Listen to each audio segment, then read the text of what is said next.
नमस्कार, आप देख रहे हैं यूपी न्यूज 24/7 और मैं हूं आपके साथ ज्योतिका। आइए रुक करते हैं कुछ बड़ी खबरों की ओर।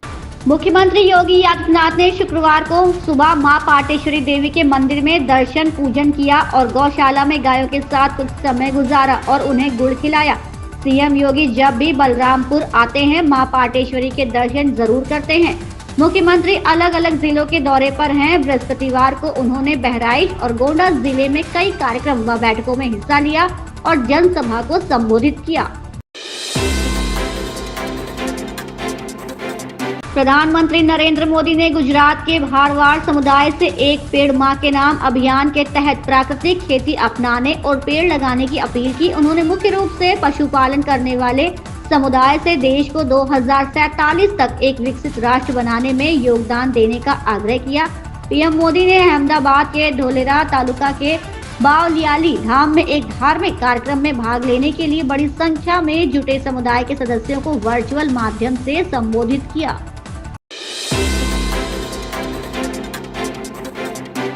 नए कानून के लागू होने के बाद तेल और गैस कंपनियों को अप्रत्याशित लाभ कर जैसे किसी भी नए कर का सामना नहीं करना पड़ेगा। पेट्रोलियम मंत्री हरदीप सिंह पुरी ने कहा, नए विधेयक के पारित होने के बाद इस तरह का कर लगाना कठिन हो जाएगा क्योंकि कोई न कोई हम पर मुकदमा कर देगा।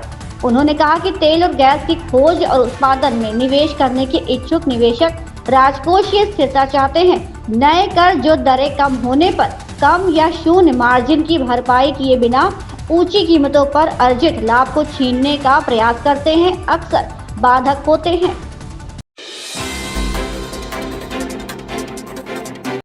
अमेरिकी राष्ट्रपति डोनाल्ड ट्रंप ने एक और बड़े फरमान पर हस्ताक्षर कर दिए हैं। इस कार्यकारी आदेश पर ट्रंप के हस्ताक्षर के बाद अमेरिका के संघीय शिक्षा विभाग पर ताला लग जाएगा। ट्रंप ने बीते 3 साल से अधिक समय से युद्ध की विभीषिका झेल रहे देश यूक्रेन के साथ भी खनिज को लेकर अहम समझौते पर हस्ताक्षर करने की बात कही है।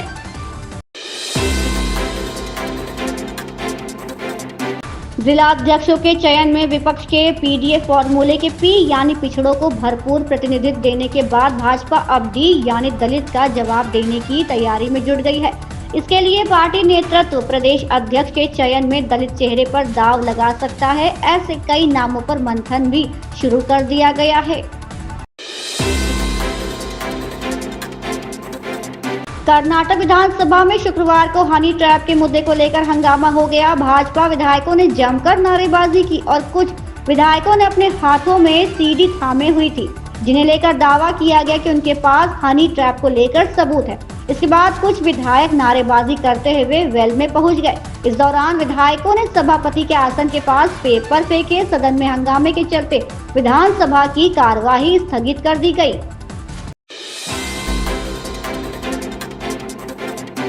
मुख्यमंत्री योगी आदित्यनाथ ने कहा कि भारत में नए नेतृत्व के उदय के साथ ही अब दुनिया नए भारत की बात करने लगी है। अभी ज्यादा समय नहीं हुआ है, ये सिर्फ 1 दशक पहले की ही बात है। उत्तर प्रदेश और भारत के लोग दुनिया में कहीं जाते थे तो खुद को भारतीय कहने पर थोड़ा संकोच करते थे, पर अब गर्व से खुद को भारतीय कहते हैं क्योंकि दुनिया में भारत का सम्मान बढ़ा है। इसी तरह यूपी के लोग कहीं बाहर जाने पर खुद को उत्तर प्रदेश का बताने पर संकोच करते थे, पर अब वो गर्व से खुद को उत्तर प्रदेश का नागरिक बताते हैं।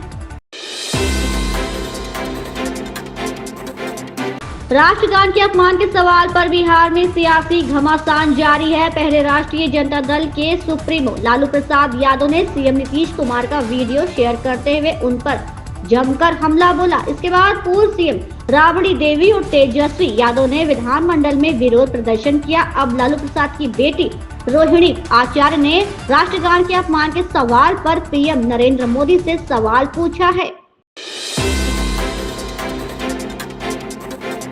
पाकिस्तान उच्चायोग द्वारा आयोजित इफ्तार पार्टी में कांग्रेस नेता और पूर्व केंद्रीय मंत्री मणिशंकर अय्यर समेत कई राजनीतिक हस्तियां शामिल हुई। इनेलो नेता अभय सिंह चौटाला भी इस आयोजन में पहुंचे। जब मणिशंकर अय्यर से पत्रकारों ने इस इफ्तार पार्टी में उनकी उपस्थिति को लेकर सवाल किए तो उन्होंने कोई प्रतिक्रिया नहीं दी और चुपचाप वहां से निकल गए।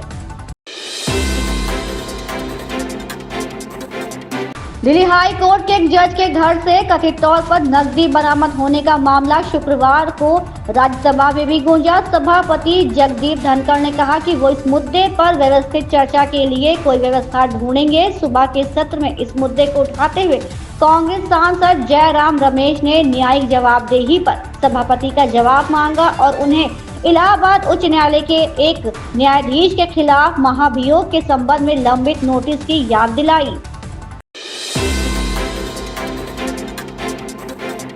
आम आदमी पार्टी की पॉलिटिकल अफेयर्स कमेटी की बैठक हुई। इसमें संगठन को मजबूत करने पर फैसला लिया गया। 4 राज्यों में प्रभारी बनाने पर सहमति हुई।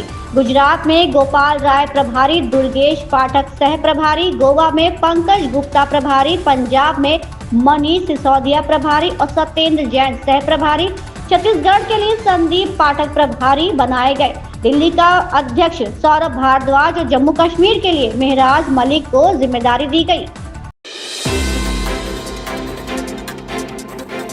तेजस्वी यादव ने कहा कि चाचा जी आपको याद दिला दे कि आप एक बड़े प्रदेश के मुख्यमंत्री हैं। चंद सेकंड के लिए भी आप मानसिक और शारीरिक रूप से स्थिर नहीं हैं और आपका इस तरह अचेत अवस्था में इस पद पर बने रहना प्रदेश के लिए अति चिंताजनक बात है।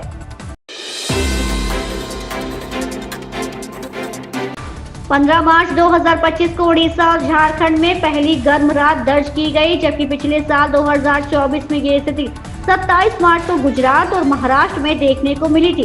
देश में तापमान तेजी से बढ़ रहा है, जिससे इस बार फरवरी में ही लू का असर देखने को मिला। पहली बार भारतीय मौसम विज्ञान विभाग द्वारा परिभाषित सर्दी के महीने यानी फरवरी के दौरान लू चली। 25 फरवरी 2025 को गोवा और महाराष्ट्र में इस साल की पहली लू दर्ज की गई।